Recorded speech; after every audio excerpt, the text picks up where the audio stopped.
हम आम लोगों की तरह घूमने आए थे। अचानक से मौसम बहुत ज़्यादा ख़राब हो गया और हम एक कैफ़े के पास स्टक हो गए थे।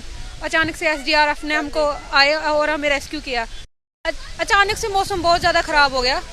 डल लेक में थे हम, तो हमें लगा कि हमारे साथ कुछ अनहोनी हो जाएगी।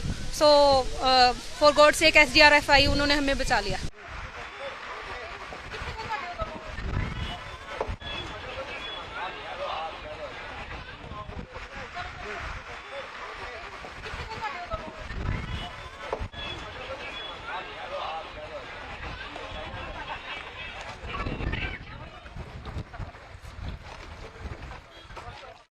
हमने बहुत सारे लोगों का रेस्क्यू किया। यहाँ पे अचानक रोज ऐसी हवा उठती है।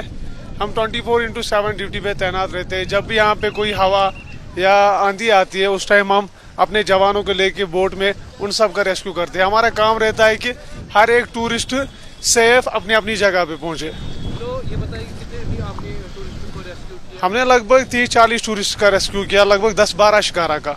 हमारा ये रोज का काम होता है, क्योंकि हमारी ये रेस्पॉन्सिबिलिटी है। इधर हमारी क्यूआरटी तैनात की गई है, एसडीआरएफ की क्यूआरटी नेहरू पार्क पे।